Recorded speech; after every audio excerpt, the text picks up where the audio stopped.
We're finally back. This is episode 4 of Good Kids Bad Podcast. We have a broken crew today. There's only 3 of us. I'm Drop the Hammer 11, and introduce yourselves. I am an insane stork. And it's your boy K-Sweet98. Mickey can't be here because of a family emergency, and Reptile is fucking, I don't know, he might join us later. He's being a little fucking bitch. God knows where he is. Apology for the hiatus. Our schedules could not line up. Either Kevin was on Boy Scouts or I was on a Red Sox game or whatever. The worst excuse. Oh, I was at a Red Sox game. I wanted to watch them lose. They won that game. Whatever. But here we are. We wanted to get another episode out.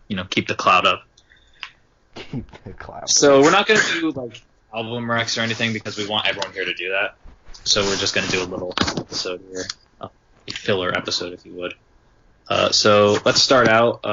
What have you all been listening to lately? No Love Boulevard, right? That's story. Yeah. Well, that's okay. Storks. I enjoy No Love Boulevard a lot as well. Still haven't listened to it. Is it like Drinking and Driving, or is it? Yeah, it is. It's similar. I think it's similar, but Like, it doesn't sound exactly the same, but production-wise is really good. I think Synesthetic Nation did a lot of good production on this album. It sounds like one of the beats, and I haven't been able to find the production credits for it, but the second song from the other side has the same tag that Southside uses. Oh, like the blaring horn thing? Yeah, you know what I'm talking about? The Southside, like that one? No, the Oh, yeah. I don't think that's like the same specific thing, though. Tags. I don't know. That's the first thing my mind goes to, but the Southside tag is never there. So I don't know. I don't really think that it's Southside produced beat. It doesn't really sound like Southside, anyways. But it doesn't. Really good production, in my opinion. Leaned a lot on the singing.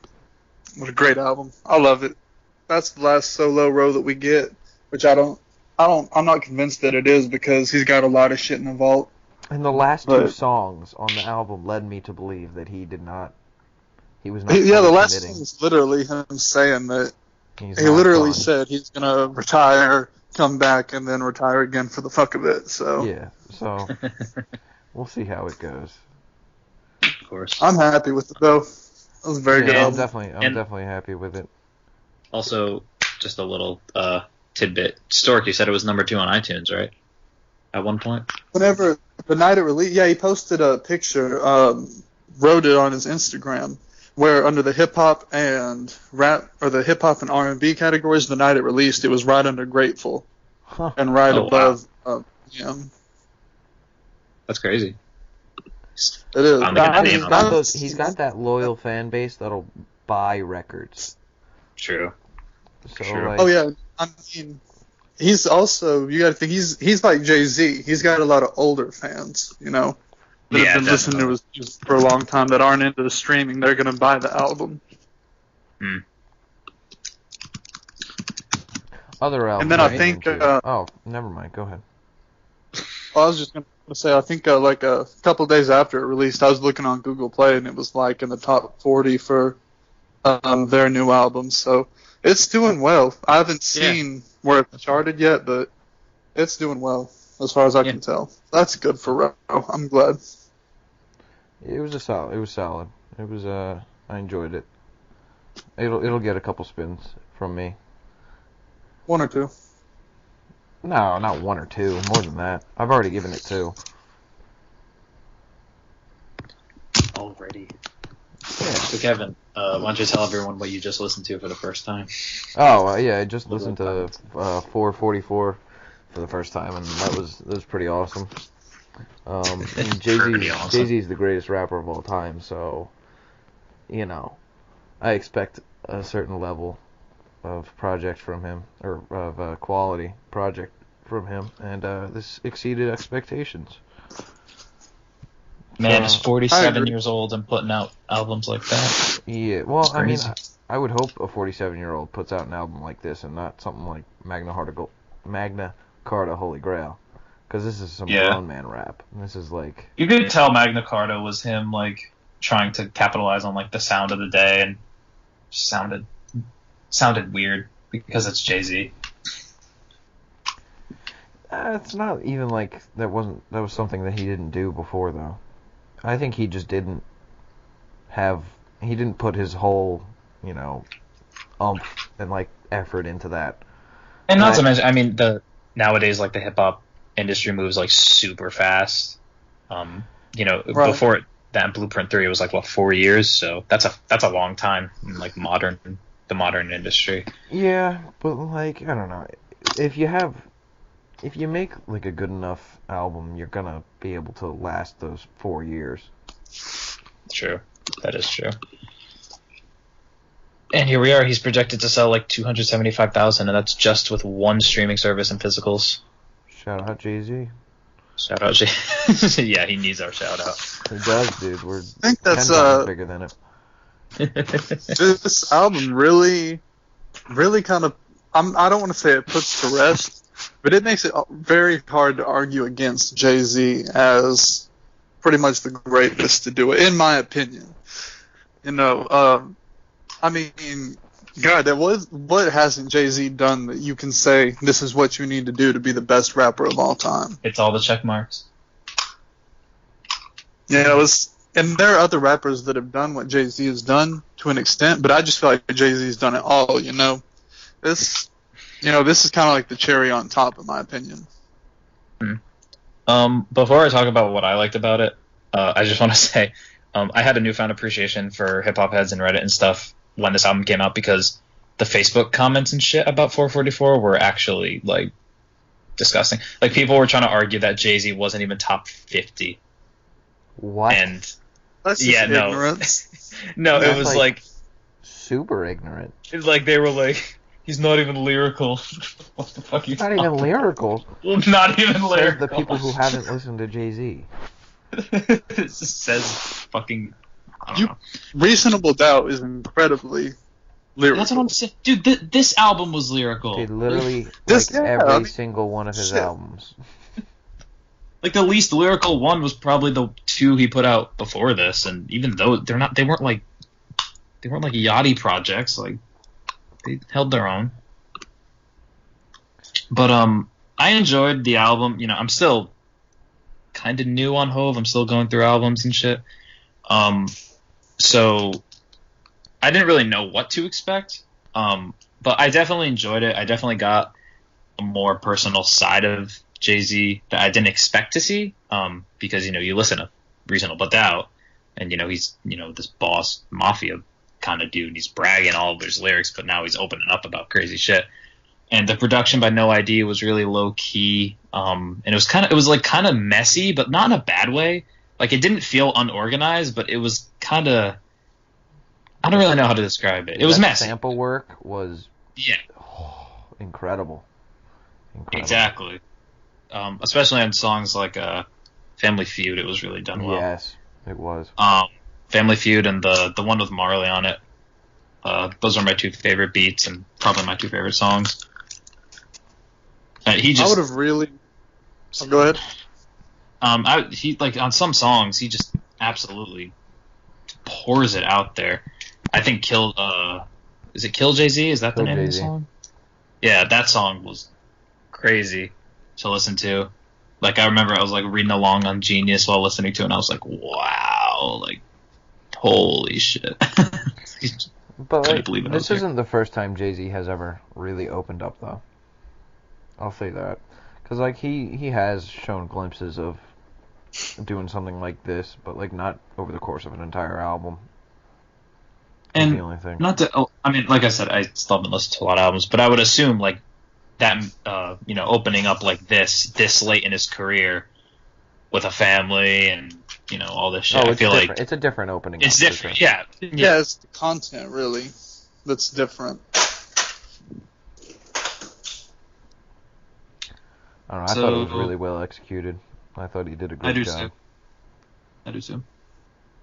And he's projected to snag his 13th #1 album. Which is fucking insane. And if you count, I don't know if that even counts Watch the Throne or the couple EPs he did, the collab EPs. With Linkin Park. With Linkin Park, so that could be like up to 15, I think, if you count those. But. Jesus. Alright, other releases. Big Fish Theory. I love Big Fish Theory. Big Fish Theory was so insane. I need to re-listen to it with like good headphones because I haven't done that yet. I love Big Fish Theory, man. Such a crazy album. I had no idea what to expect, honestly. I knew it was going to be different from Summertime, but not that different. Do you like Summertime 06? Yeah, I do. Okay. I still stand by that it's a little overrated, but like I like it. North still insane. But the crazy beats on Big Fish, the production was out of the world. Did you like what Vince was doing with it? Yeah, I did. Okay. It was definitely a unique approach. Because like I've seen quite a few people say that like the only good part about this album is the production. I disagree with that. I wouldn't agree with that. Vince did his thing. The album wouldn't be as good if Vince wasn't rapping over it. Well, not necessarily just instrumentals, but like you could substitute any rapper on here, and it would be no different.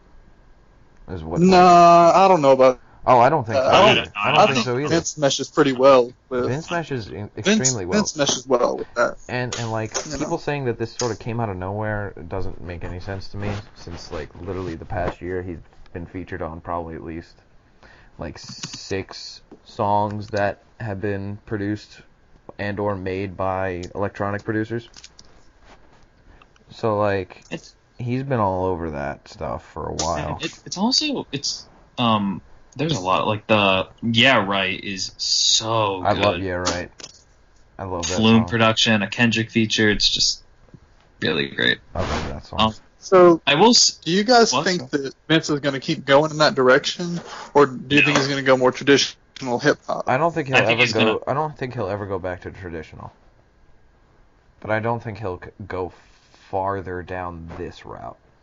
Yeah, I agree. Yeah, I don't think he'll go full electronic, but I know a lot of people were upset that he didn't sell huge numbers. He sold good for how big he is. He sold really good for Vince. Like, he sold double what Summertime did.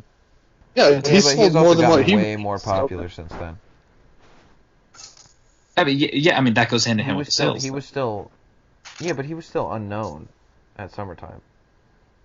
Yeah, I know. I mean, he's still relatively unknown outside of, like... Yes, but, like, he's built up, like, a personality within the industry. Yeah, like a niche fan base and stuff like that. I agree with that, but I don't think having a personality, that doesn't always translate well into sales, you know? Oh, it doesn't, but, like, I don't want to say your average person knows Vince Staples, but if you kind of follow hip-hop, you know who Vince if you're, like, Staples if you're a casual, like... Someone who actively will seek out some new music. Yeah. Like, if you're, like, a moderately deep hip-hop fan who, like, browses new music on Spotify or whatever, you'll know who Vince Staples is. Mm-hmm. Hell, if you've seen that the viral video of the lady bitching about North, you know who Vince Staples is. God. But, it was crazy. I know a lot of people are still trying to dissect what Big Fish Theory means. Oh, yeah, I have no idea. No idea. I've heard a lot of cool theories. I think Vince leaving like this open interpretation was a really smart move. It gets people talking about the album. I think any album with like an open theory, like open-ended theory, is the best route because it keeps people talking, discussing your album. Mm-hmm. That's why I think Damn is still. It's just more fun for a fan too. Exactly. Yeah, I don't like when a rapper comes out and says this is what this album is about. This is the interpretation. Don't look at it from any other object. Like this. I like when there's room to guess. Like earlier before the podcast, we were talking about the Logic album. That's the problem with the Logic album. It was so in your face. Like, this is the concept. This is what we have you to believe.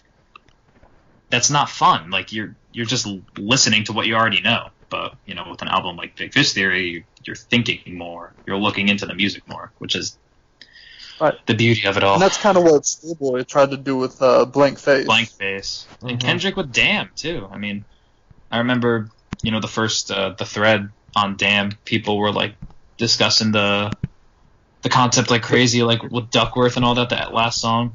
I love that song. It's a great thing to see. Oh, it's great. I love that song, man. Another album that I've listened to that I think is really nice is the new Calvin Harris album. I actually haven't heard it yet. Funk Wave Bounces Volume 1. I haven't heard it. It's what you expect. If you heard Slide, it's pretty much 10 songs of that kind of song. Oh, it's only 10 songs? That's pleasant. Yeah, it's really short. Oh, wow. I thought it'd be way longer. Oh, okay. Oh, it's very short. So it's not an overbloated piece of trash like Grateful. Like Grateful. Wow, See, I thought Grateful, it would be like a Grateful album. Dude, I was ready like for Grateful too, because Grateful, I liked the singles quite a bit actually, so I was like excited. Wow. I stand by that the Nas Travis song is like the least chemistry I've ever heard between two rappers on any song ever. I can't believe people were looking forward to that. Like, do y'all really expect like Travis Scott to sound good with Nas? Exactly. I don't know, man. I was kind of looking forward to it a little bit. I'm not gonna lie. I mean, I was looking forward to it. I was like, this could end up all right. Yeah, exactly. I guess I could see it as one of those things where two opposites come together, but I don't know. I wasn't looking forward to it. The problem is Travis brought 0 good performances. Future brought 0 good performances. No one brought any good performances except for like a Big Sean verse and the Pusha Jada song was good too. But what about the Fat Pusha and Joe Jada's to be expected. Was that alright? And the Fat Joe Raekwon song was good too. Okay. Those 2 songs and then the singles that came out were the only songs there were songs like the Chant song. Oh my god. Take Coloring Book, take like the worst song on Coloring Book and make it like 10 times worse. Oh Jesus! You actually have Chance singing the alphabet, like it's that level of stupid and childish. Exactly, it's childish. Hammer, was that album your intro to Raekwon? I can't say anything bad about Chance because he's gonna come up and tell me to delete my negative review. Got him. I still like Chance. I haven't turned on him like most of the stuff has. By the way, fun fact, that lasted for a good 2 days. I'm calling all you out because his Tiny Desk concert got like 4,000 upvotes. So y'all still love Chance, don't deny it. Nah, there's just I still don't like Chance. There's just a vocal minority, to be honest. True. Yeah, I feel that. But back to the Calvin Harris album. Got sidetracked there. A lot of really good songs in this. Cash Out with Schoolboy and Party Next Door and Dram is super well done. It might be better than Slide, actually. I might like it more. Do you see it being a hit? Yes. Like, yes and no. Like a semi-hit. Semi-hit, yeah. It's not going to be on the radio, but it won't be like Song of the Summer. It'll probably be on like hip-hop contemporary radio, not so much pop. Okay. But it'll be a song that you'll hear like at parties and past the aux. If I ever go to one of those. I just sit in my room all day and listen to dusty 90s New York hip-hop. But yeah, all the songs are, they're fun. Even Yachty brings a nice little verse, even though he talks about putting pepperonis on girls' faces. What the fuck? No, I'm dead serious. What's that even supposed to mean? Hold on. Is it better in context? No, it's literally no not. Thing. Like, Yachty does not have special meanings or like things that would be better in context. I don't know. Maybe Yachty's got some kind of long metaphor going on for his music career. I remember someone on Twitter asked him like, "What the fuck are you talking about?" And he was just like, "Dude, there's no meaning." All right, let me pull it up right now. He says, and I quote, Remember that time I put those pepperonis on your face, made you a creature. Now I think about you every single time I eat a pizza. Oh. Oh my god. What? What That was worse than I was expecting. The genius annotation goes, Yachty recalls a personal, very memorable detail in his past relationship. Yeah, no shit, memorable. Anyways. My thing is, like, who in Yachty's camp is okaying this? Dude, you could say that about, like, 2/3 of the songs on Teenage Emotions. Priorities alone, that song, with the incest line, like... How do you... Let's get this out. I'm calling out QC right now. Who the fuck is Greek lighting all of these lyrics? I don't know, man. I need to stop it. And the thing is, like, they've gotten somehow worse since he signed with the label. Like, on Lil Boat, they were stupid, but these lyrics are, like, actually, like, offensive to the ears. Like, Lil Boat was kind of dumb, but it wasn't like... It wasn't the territory of dumb. The lyrics were just painfully simple, but they weren't, like, bad. They weren't, like bad. He wasn't talking about kid cuisine and pepperonis and incest and fucking skeet or whatever. Exactly. Can we talk about good music? All right, Calvin Harris album, good. Listen to it.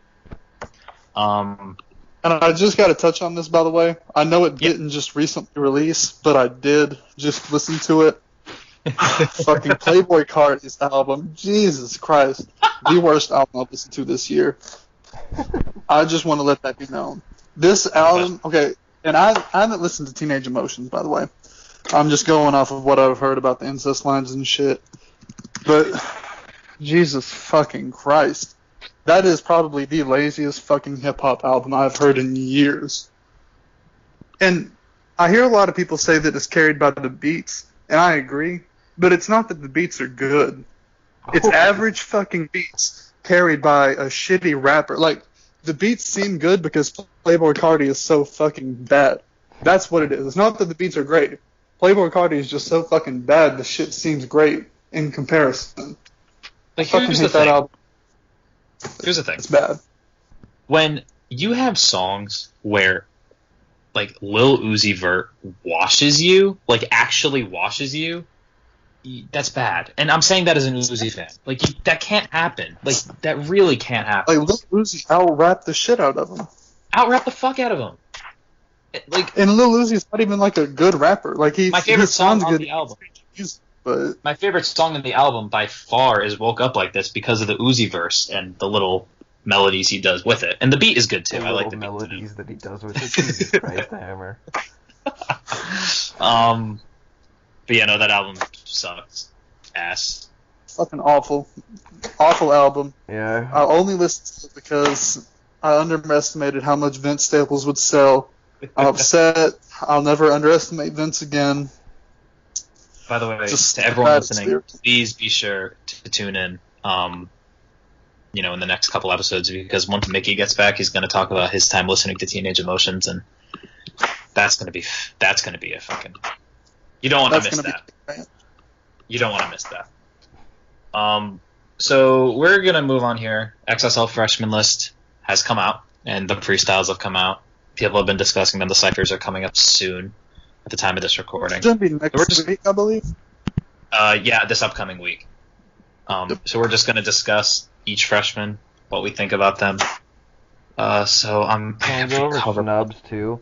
Because I made, like, in preparation for this, I made my own list with broken up into the cipher groups. We'll bring up the SNUBS after we go through each little one. We're not going to spend too much time on each one because we'd be here a while. All right, I'm down with that. And I would just like to say, on behalf of Mickey, he hates all of them except Kamaya. Yes, he does. He thinks they're all trash except Kamaya. So let's start out, I guess, with the biggest one of the group, XXX. He was obviously. He was a lock, even though he was the fan vote, which I thought was weird. I didn't think it was that weird. I I thought. Wait, was he a guarantee? Like, does the fan vote mean that he no, the fan vote means. Yeah, no, the fan vote means that they pick the first 9 and then they go to the fan vote. Oh, okay. So I thought the Yeah, fan the vote was fans just can vote like for the 10th overall one. whoever got the most votes, and then they pick the rest of the 9. Okay. No, it's the opposite. Okay. It's the opposite. Yeah. Oh, okay. I assume I'm sorely they mistaken. didn't pick. I don't know. I assume they didn't pick X because of like the history he has. Like the same reason they didn't pick Dex. Dex. I mean, the reason they shouldn't have picked Dex is because Dex is a fucking shitty, awful rapper. But that's beside the point. But Yeah, XXX is better than Dex. Oh, yeah, easily. But he, obviously a lock, and his freestyle was fucking weird. Like, I didn't hate it. Started out. I didn't hate it. I didn't hate it, but at the same time, like, he started out with a decent flow, but then in the middle, he just started cramming shit tons of words into one line, and it sounded really forced and weird. And he started talking about Jesus being black and like government dick, and I don't know. It was still better than like prophet. it was still better than like 4 or 5 of the freestyles that were in the fucking thing. But he had a decent little rhyme scheme going on. yeah, no, he didn't. He rapped. Yeah, he rapped. Yeah. He didn't like. I don't even know what the hell Cardi did. Yeah, Cardi's freestyle was. I stand by this, and I thought about this. The worst XXL freestyle ever. And yes, above OJ, because at least OJ's was funny. At least you could go back to OJ's and get like a little chuckle out of it. There's literally nothing funny or entertaining about this Cardi freestyle. It's just straight up ass. Like a basketball player. Hey. But in terms of X's music, I mean, I don't like him, but it's not the worst thing I've ever heard. I've heard much worse. He ain't the worst thing I've heard. I would take X, Lil Pump, or Dex any day. Yeah, I like how X is just sort of like different. That's it. I do too. That's it. Like I don't think he's doing the different lane like perfectly and doing it amazingly, but I just appreciate that it's not cookie cutter bullshit. I agree. So let's move on, I guess, to the meme rapper group here. Ugly God, who actually had the best freestyle of the fucking group, which, dude, Jesus Christ. His shit was funny as hell. It was. And honestly, like, he was also a lock. I mean... Yeah, I thought he was a lock for sure. Yeah, him and X and a few others on the list were definite locks. Honestly, after he got picked, like, I've heard, like, Water and Bitch and I Beat My Meat or whatever, like his big songs. But like after he became a freshman and I heard the freestyle, I kind of listened to his other shit. I mean, the dude, like, he knows the kind of music he makes and he like sticks to it. And he has a fan base, like a strong fan base. Yeah, because he gets all the kids that love the memes, and I love the memes, but like. I mean, at least he's self-aware. At least he doesn't think he's, actually good at right, doesn't take it too seriously. Exactly. And I do think his diss track against himself was fucking funny. I know Mickey said it was pretty funny. I thought it was funny. I thought it was pretty funny. And I think the freestyle proved, like, he has a little bit of... To charge your bitch for an entrance fee? That's amazing. Slide up in your bitch like a missing piece. Yeah, dude. Great shit. It goes hard. So he was obviously a lock. I don't know if he's going to stick around. I don't think he'll last long, though. I just hope he produces more. Exactly. I do like his beats. Yeah, I like his beats. So let's move on, I guess. Let's just go to Cardi since we've already talked about him. Fuck Playboy Cardi. Hopefully he's gone soon. My thing with Cardi is A$AP Rocky needs to stop like helping out fucking awful rappers. He needs to stop. The Cozy Tapes was enough. Let them do their own thing now and get back to making solo music. Like Cardi, like, I understand Cardi was the original SoundCloud rapper, quote unquote. But like, he has no personality, no nothing. Shit. He's so lazy, and it's not in like a good way, like Snoop Dogg flow. It's not like a good way. It's like he does. It's literally like he's half asleep, high out of his fucking mind off of some drink, sitting there just ad-libbing into the mic for 4 minutes over a fucking generic Pierre beat. You don't get it, man. You just don't get it.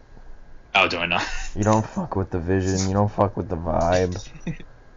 Okay, as a vibes connoisseur, I am so mad people are claiming that album to be vibes because it's fucking not.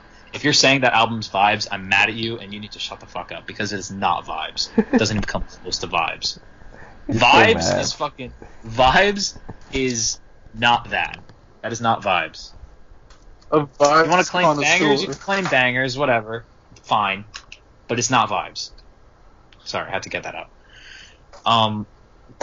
But yeah, trash. Garbage. Doo-doo. Magnolia still blew up. And I do think could have a spot in the game. Unfortunately. Yeah, unfortunately. Whatever, I can do my best ignoring him. Yeah, exactly. And also another obvious lock, which by the way, didn't he reject last year? So that's what I find. He did reject it last year. I don't get it. Like, why did he? I don't know. Makes no sense to me. Really makes no sense. So let's go with another. I think what was supposed to be a lock. A.Boogie. I like A.Boogie. I like A.Boogie too. I think he has arguably the most staying power out of all of these guys. Really good at hooks, makes enjoyable, fun music, party music. I really like Drowning and Timeless. Drowning's a banger.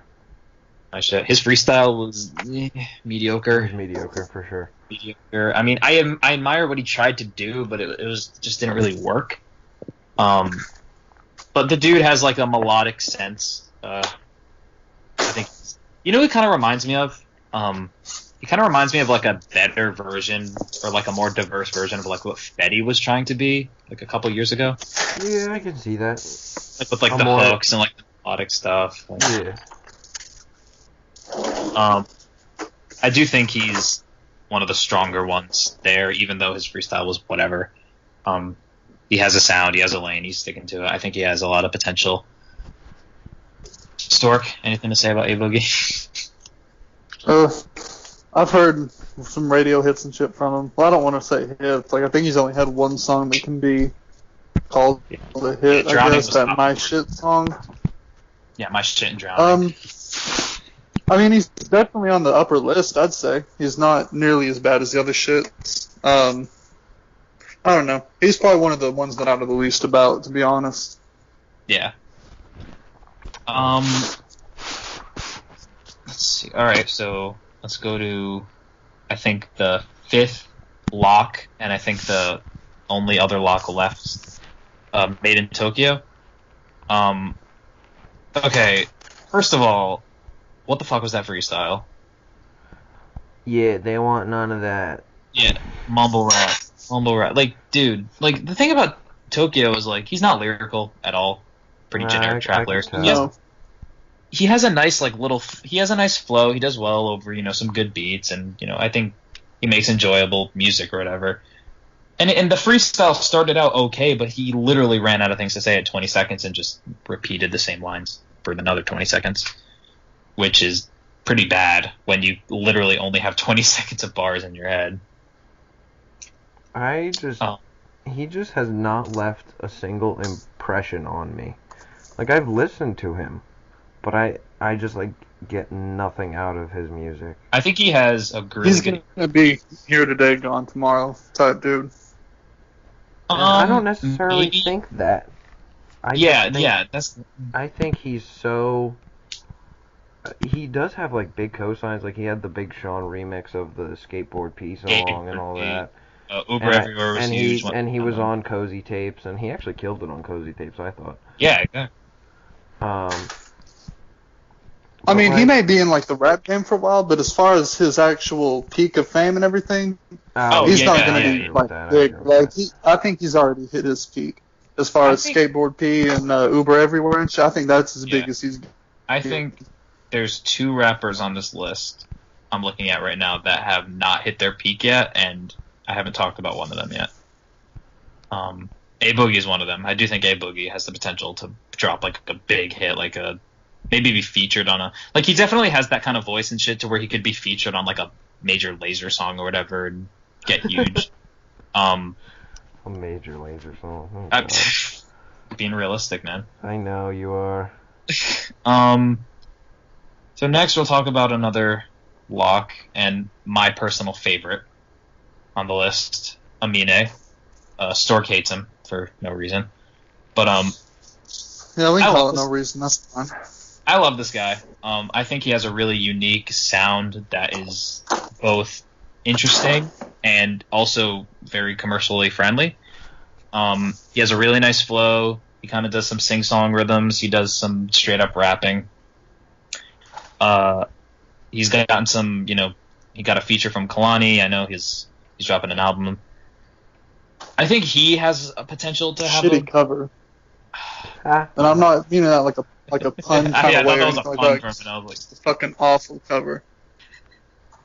I do think I liked his freestyle a lot. I did too. This was probably my second favorite. It was like my third favorite, I'd say. It was really I think he definitely has some staying power, depending on how this album does. If he continues to make songs like, Caroline and Heebie-Jeebies, he could be around for a while because, Caroline was a complete sleeper hit. No one expected that song to It was. I honestly had no idea what it was, and then all of a sudden I just saw that, like, this song named Caroline was, like, number 13 on the Billboard, and I was like, what? Yeah, I remember, like, it started out, like, towards the bottom half, and I was like, okay, whatever, but then it, like, started climbing. But it's an earworm. It gets stuck in your goddamn head. Yeah, and I don't think I've heard it fully once. Oh, really? Oh, well, it was one of my favorite songs of 2016. Go figure, right? My fucking hype beast. I didn't hate it, but I was like, it's just a regular old song. But the songs that Reptile sent me off of Calling Brio were solid. Yeah.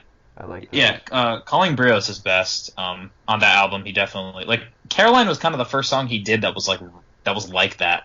On Calling Brio, he definitely had a lot more... He definitely spit a lot more. And he can spit. He has some lyrics. He's not necessarily super deep with it, but he has, nice rhyme schemes, nice flows, everything. Gets the job done. I think Caroline's a trash fucking song. It's fucking awful. But I am going to listen to his album when it comes out because I'm not going to, I'm going to probably listen to each freshman's album, like their debut and shit, just to see what they come up with. Whether I like them or not, Like I'm going to give them all a chance. Their first album after this? Like whatever their first project after this? Yeah, after this. Whatever they put out after this. Yeah, I'll probably do that. Whatever they put out after this is going to say a lot about where they're going, I think. Oh, man, that means I have to listen to the Booty tape? Oh, God.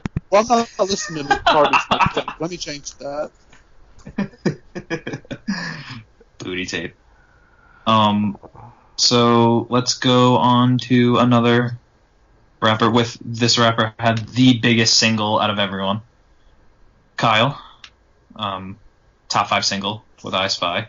I think Kyle deserves to be on the list. I do too. I liked his freestyle a lot. It had this... It was interesting. It was like... It had the conversational... incredibly corny planning bar. And I was like... Okay.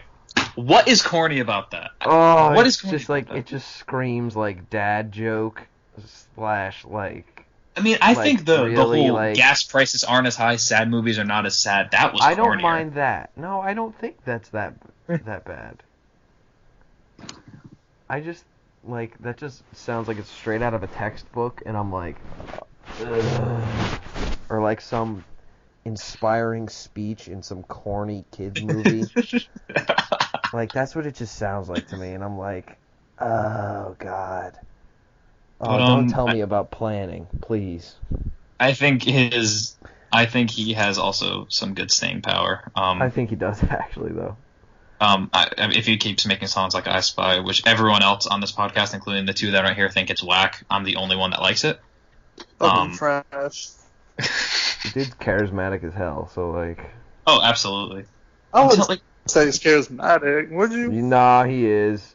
I think he definitely is. Really? Yeah, I think Yeah. so. Him and Chance and name's escaping me. Drom. Like the three of them have this like little happy glow around them at all times, to where like everything they touch has this like personality to it. Yeah.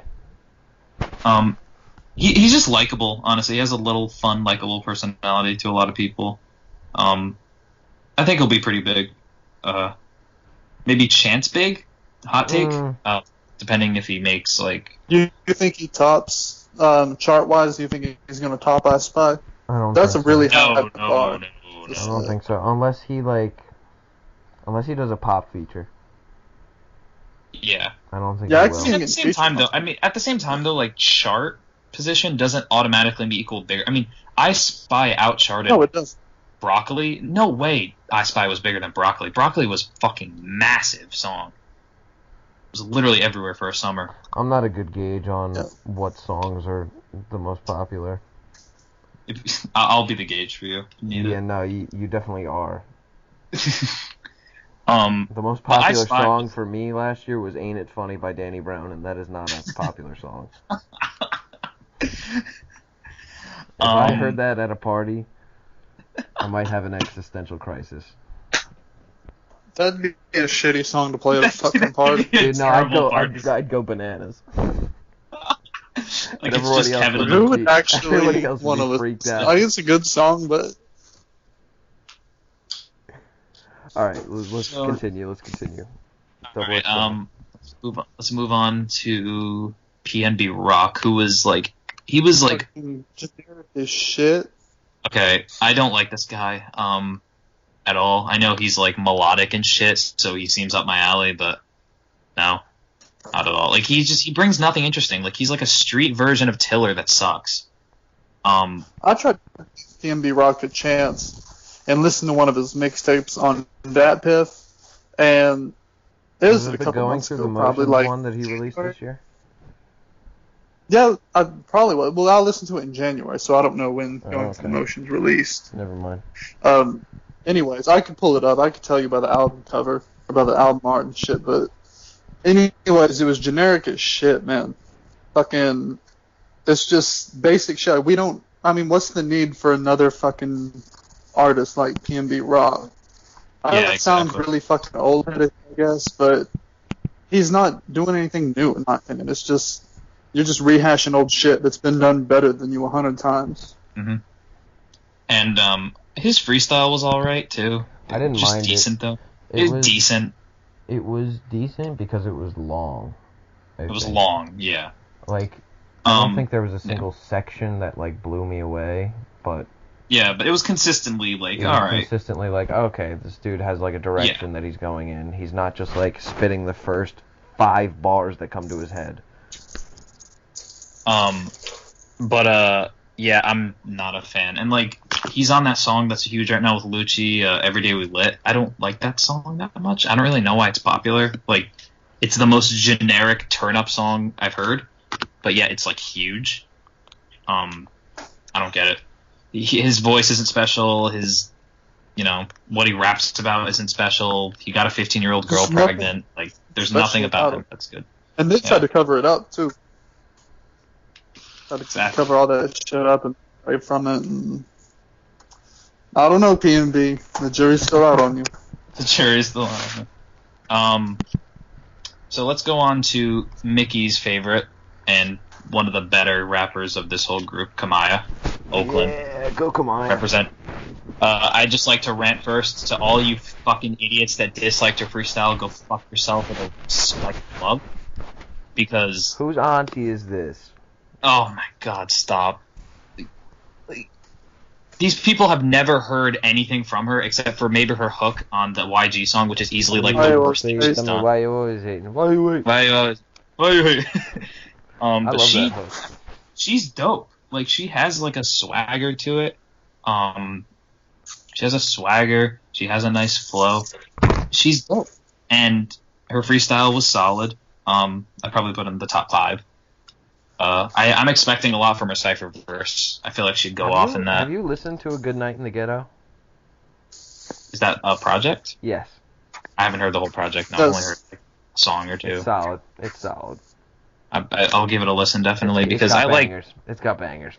some bangers. It slaps. But she's dope. People are hating on her just because they haven't heard of her, which is fucking stupid. Because she really is dope. And she was a surprise too. Like I did not expect her to see it. Like usually every year they had like she was the last chick I expected to be on there. Exactly. I 100% expected MA, which I'll get into that later. But yeah, no, not. I like the pick. I think XXL got it right with her. No, I'm happy with how she. She's. I don't think she's ever gonna break into the mainstream, but she's. I think she's gonna build a little niche fan base in the Bay Area and release a lot more solid shit in the future. Like most Bay Area artists, unfortunately. Yeah, because G-Eazy's critically acclaimed as fuck, right? G-Eazy and Lil D. Proof that the Bay can't do wrong. That terrible album. All right, who's next? The last person on the list was the one I didn't even fucking know about until the list came out. Cap G? Fucking Cap G. Total dark horse. Like no one expected this guy to get picked. No one knew who the fuck Cap G was. Exactly. I mean, he had a popular song and shit, but yeah. He kind of sounds like a Mexican Future, but like not as good. Like he's not like his freestyle wasn't melodic. I liked his freestyle. Yeah, that's what I'm saying. Actually. Yeah, his freestyle wasn't bad, and like, but like I see this guy, and I just like he just looks stupid. Like I thought he was Asian at first, but he's not. He's like Mexican. I mean, but that's not the problem. The problem is like goofy ass outfits he wears and like this hair, and he's rapping about like wraiths. I don't know. Wait, every rapper raps about rapes. No, I know. I'm talking wearing, just looking goofy, Actually, what am I talking about? I'm an Uzi fan. Disregard. What? Disregard my statement. I don't know what I'm talking about. I don't know if I can disregard this statement. But, he definitely surprised me. I did listen to that song Girlfriend he has, which is like the big song. It's okay. And it slaps, which I think is all he was trying to achieve. I think he's one of those artists who just puts out, consistent bangers or whatever, and that's his lane. But people were screaming industry plant because you got put on the list. But I stand by that. I think industry plants are bullshit and not real. Because yeah, I'm kind of with you on that. Because given no one ever has actual everyone points to Tiller, which don't get me started, or Black right now who's big, or just any artist who comes out of nowhere. But sometimes that just happens. Everyone's come up is different. Sometimes people like Tiller hit it big with their first ever project going platinum in less than 3 months. Or you got people like T.I. who don't break it big in the mainstream for decade or 10 years until Paper Trails came out or whatever. Everyone's different. So I don't think he's an industry plant. I just think he's kind of like a dark horse pick. There were a couple of those. Let you know, T.I. was a bad example. Okay. Yeah. Wait. Okay, let me rephrase. He had hits on. He had hits. Trap music and King and Urban Legend. He had hits, but I'm saying he grinded and he built a fan base, and then Paper Trails, he had number one songs. Is my point. Okay. He became a household name. Okay, I think he was already a household name, but okay, it's okay. He was the king of the South. I mean, he was probably a name. Little flip. I don't know. Yeah, maybe that was a bad example. I'm not a There are better examples, but yeah, probably. I'm just retarded right now. Whoa. We try to be PC on this podcast. Yeah, RIPC. RIPC here. RIPC. That's a good song. RIPCD by Flapper Zombies. Yeah. It is a good This song. I would like to plug 3001, one of the most underrated albums of last year. Well, anyways. It wasn't underrated. Not underrated. Slept on in terms of sales and stuff. Neither. Didn't really get a lot of sales. So. Whatever. So let's talk about SNUBS. Kev, take it away because I know you have. All right, so I have a Google Doc that says my optimal 2017 double XL freshman list. No, I just have it. So I have three ciphers. First one. I actually left two of the guys that are in there right now on there. Amine, Kyle, and you know who Smino is? Yes, I do know Smino. Okay, the three of them, I think that would be a good cipher. I think Smino absolutely deserves to be on the cover. He released a really solid project this year. I think he's got staying power. He's talented. I think he deserves it. That's one cipher. I think that those three guys would fit together. Next one. Girl Power, Kamaya, No Name, and M.A., Young M.A. I think they had like the perfect opportunity right there to catch three, female MCs that are all dope on the come up and put them all in a cipher. I don't understand why they didn't capitalize on that. And then my last... Double XL kind of... Yeah, Double XL, I think... They're kind of good at fucking that shit up. Yeah, they kind of are. And then the last one is probably like the dream one that's also a little realistic.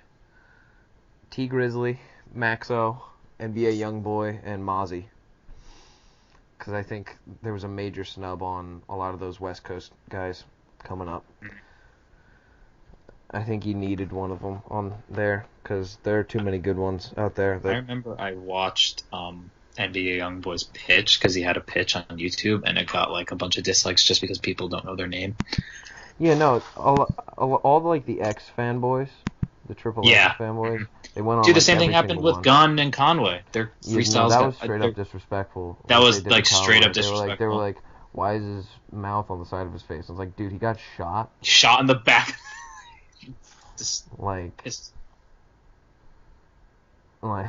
Dude. Yeah. I understand like XXL, like they're picking the hottest rappers, like I get that. But like there are hot rappers that can rap. Exactly. Like you can have both. You can have talent, believe it or not.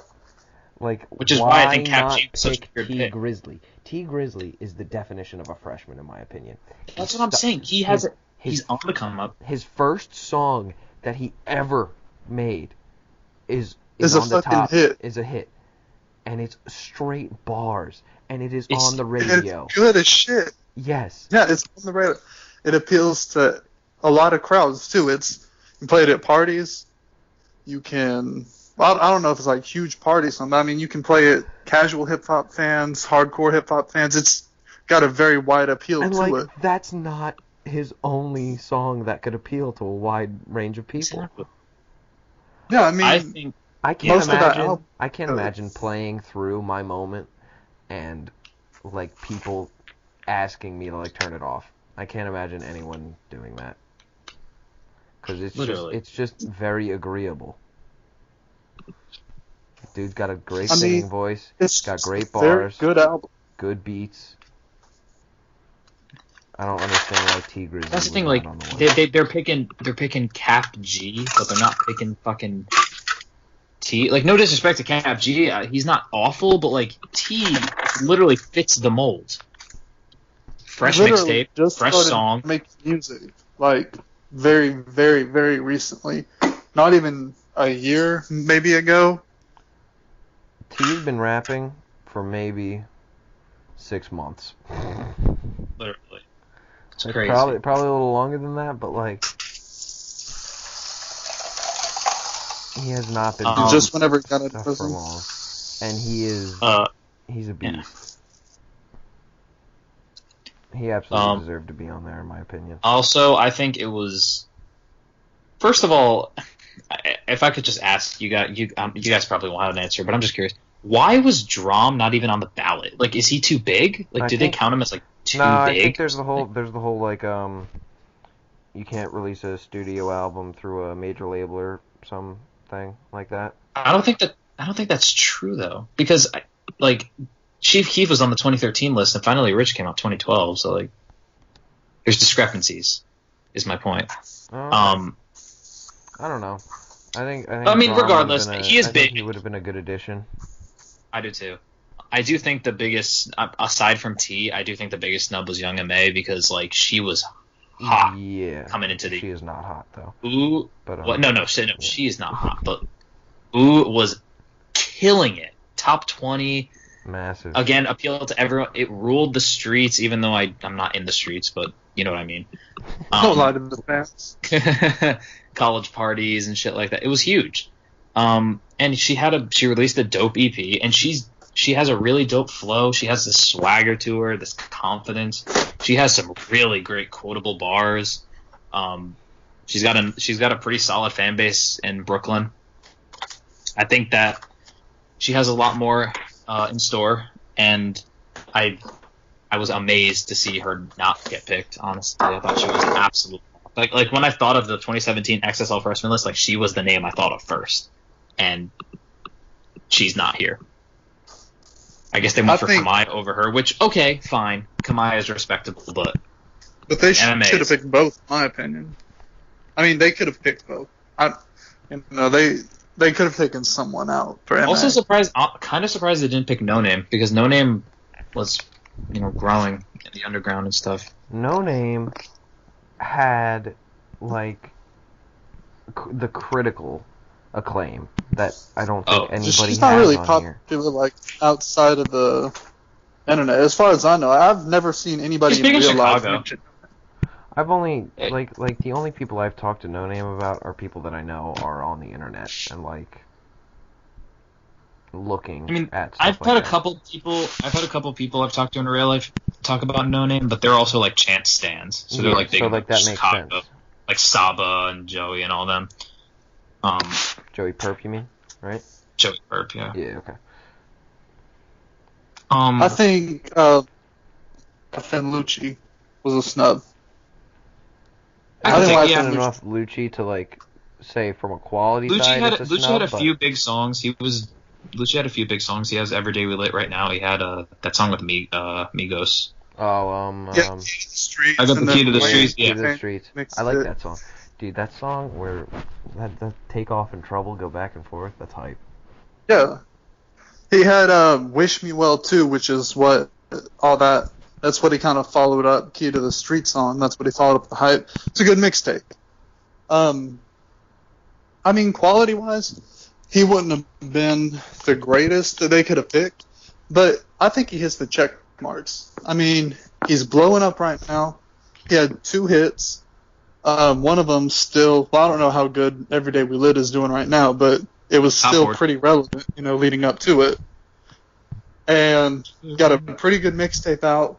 He's got other work behind it. He's got the Wish Me Well 1, 2, which was also really good. He's got a really marketable sound, too. That kind of, I don't want to say poppy, but more the... I don't know, he's on the poppier side of trap music. Yeah. Yeah, it's almost like he's the blend between like a Future and a Fetty Wap. Like, he's like the midway point between those two. That's kind of what I get from him. But I think he should have been on there. And he got a Rick Ross cameo on his EP. Cameo. Feature. Oh my god. Rick Ross feature on Long Live Nut, which great name by the way. I understand it's like meant to be like a homage to like this kid he knew that died, but like Nut. Long Live Nut. Nut. Okay, I gotta stop. That's bad. Stork, are you mad that Maxo didn't make it? Like, I'm a little disappointed, but I understand why he wasn't on there. At the same time, it's like... He would be so head and shoulders above everybody else that it's not even funny. Well, yeah, quality-wise, he would be, like, far and above everybody. It wouldn't have been funny how much better he fucking was. But would it really be in character for XXL to pick, like, the quality over, like, the commercial success? But at the same time, that's what they kind of... I feel like they tried to do that in this one. Because if they went purely off of success, we would have had Pump and Dex, Like, Kamai wouldn't be in there. That's the worst timeline. Pump have that much Pump's big, dude. I'm aware Pump's Pump is his music big though? Is it? I think it's more like the persona though. When my girlfriend's 14-year-old cousin was listening to D-Rose, that's when I realized how big he was. He's there now. I think that what XXL tries to do is they try to get mostly big names, but then they try to sneak in a couple of the... Yeah, that's what they did last year. They with try to sneak in a couple of the smaller ones. Lil Herb and Dave East. And Pac, too, which is a Pac, which is a weird pick, I thought, because he's not a rapper at all, even though he still has... They pick singers. He has my favorite XSL freestyle to this day. Really? Pac. I love that. It's not, the most impressive, lyrically or whatever, but just, I just love it. His voice and stuff and, the energy he brings. So I could watch it forever. I love Pac, man. Pac's amazing. Alright, y'all want to hear something sad? I haven't listened to Malibu yet. You got it. Are you serious? You got it. Yeah, which is crazy because I feel like I'd love him. You'd love it. You love it. I got to do that. And now is the perfect time to listen to it too, because it's a great album to listen to during the warmer time. Yeah, it's not even not memes aside. It's a great summer album. It is. It's like the opposite of Liquid Swords, if you can imagine that. Hey, hip hop heads, what's your favorite? I'm making a summer playlist. What are your favorite summer songs?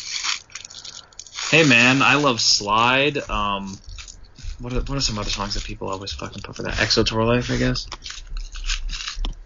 Is that a summertime song? No, that's what people are saying.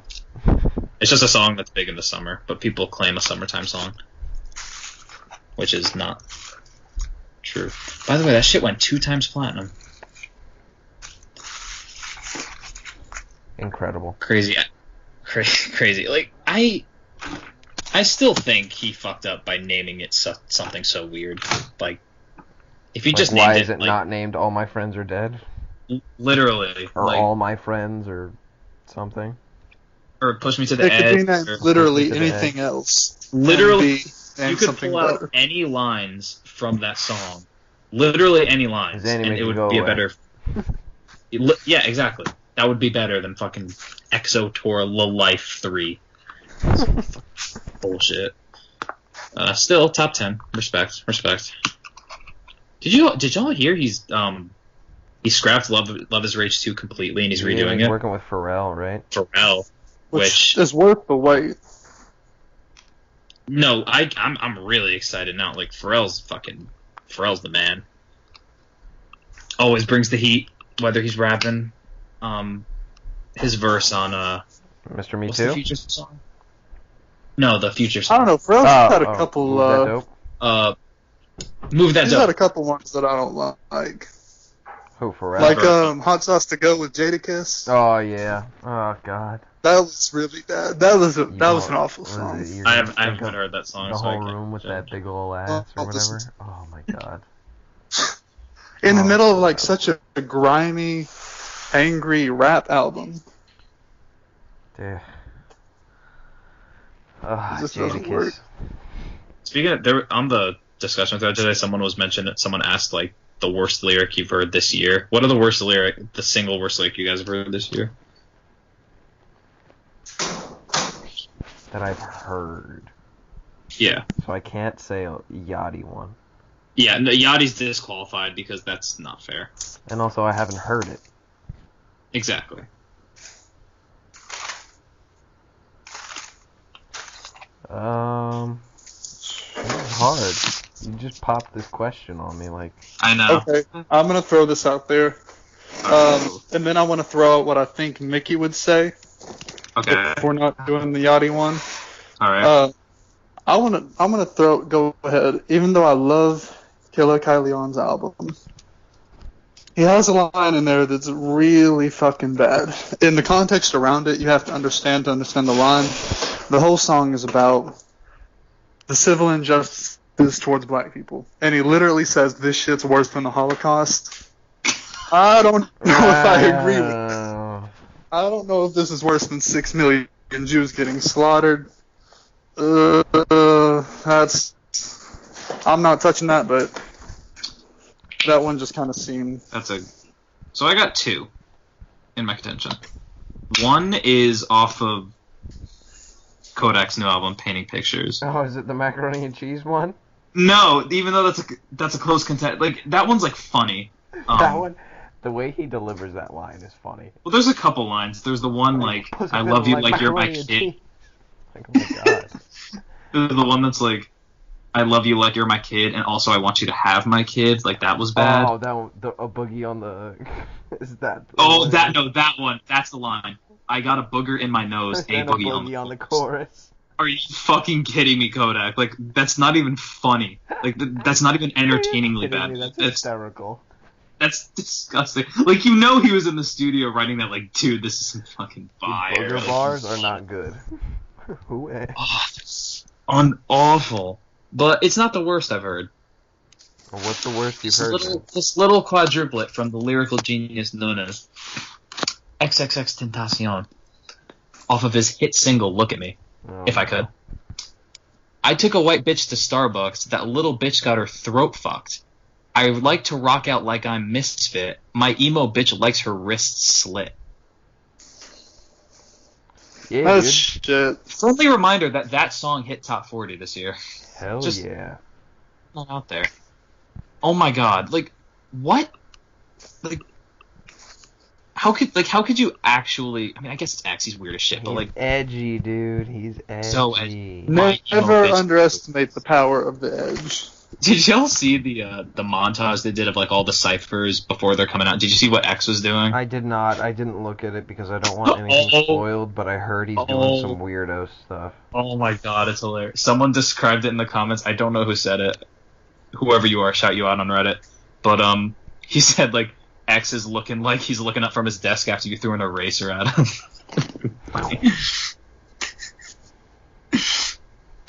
It's fucking... He's so weird. He tries way too hard to be, like, edgy and shit. It pisses me off, honestly. But I can't blame him. It's working. He's got a fucking fan base, man. Strong fan base. Getting him for that. And, like, he's got co-signs from a lot of rappers, too. Oh, yeah. Because rappers co-sign the weirdest shit. It's like Andre saying Speeding Bullet to Heaven is great and shit. Well, it is great. It's objectively the greatest album of all time. Okay, well, let's not go there. It's like if you took two Illmatics and you put them into the same album. No, Kyle, Kev, I almost called you Kyle. Oh my god. That's not true because it's not 40 minutes short like Sork wants it. Well, no, that's why I'm saying you take two of them. It's like an hour and a half. It's an hour and a half long, so like you just take two Illmatics back to back, and that's Speeding Bullet to Heaven. By the way, before I started this podcast up, I was listening to I don't even know if I kind of don't want to say this out loud just because I'm afraid of the smallest amount of backlash, but the song by Denzel Curry with the Asian Gook. The Asian racial slur. Gook. Yeah, that song. Yeah. Don't be afraid. Yeah. You're not gonna get any Gook. backlash for saying a song name. Okay, sorry. That's a banger. Dude, I was listening to it and I was like, dude, like that's like everything I'd want in like a trap song. Is that a trap song? Does that count as a trap song? Trap to me does not equal just the beat. Trap to me, a banger. I wouldn't call it just a banger. You need to have like the subject matter. Yeah, that's fair. And like he's that being really said, I was like the beat is crazy, absolutely insane, and he delivers crazy flows, and the chorus never fails to get me hyped. But my favorite part is the end when he starts like singing. I love when Denzel sings. Like I like his voice. Like I know it's kind of gritty and stuff, but he has really nice melodies. Here I am with the melodies again, but you know what I mean. Like, Denzel Curry has nice melodies. He fucking does. That's the thing. You want to know Denzel's worst fucking singing? On the fucking remix of Chill Bill. Oh, his verse on that in general is fucking awful. But the singing part that he does on that. Yeah, Dram brought heat on the song. No, he didn't. Every feature that went on that remix is fucking awful. Drums feature was good. I will not. What? Y'all are crazy. Everybody loved that little remix. No, that's a remix that shouldn't happen. That shit No, was the awful. remix isn't as good as the original song, but it's alright. I mean, it was alright if you have low fucking standards for every artist on the remix. The shit was bad. Fucking got him. Jesus. I'm passionate about that shit being awful. It was like Can't stand it. really, really bad. And I wanted it to be good. Because of all the Why, names, did you I was like, that okay. song? I liked the original. It was good. But I liked Denzel and I liked Dram, so I was like, okay, they're getting, they're starting to blow up. They're remixing this popular song. They're gonna bring it. Let's listen to it. And they fucking did the opposite. It's like they were trying to destroy their careers or something.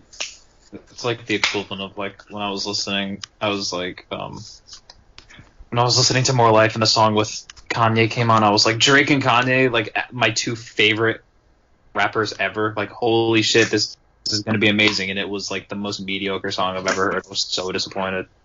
That shit was super. That was a letdown. It was such a letdown. Like Kanye, like the most unmemorable feature of his career, coupled with the most boring Drake song ever, does not equal fun. I was not happy. My frown was not upside down. Your smile was, though. I still stand by that More Life was good, though. No, it wasn't. Alternate More reality. Life was bland as fuck. It was better than Views. No, Views was better than More Life. That is not true. You are Yeah, it wrong is. there. Yeah. Views had high highs. Like I would say like 8 songs on Views out of like 22 or something. Like were like the album that we wanted from Drake, and then the rest were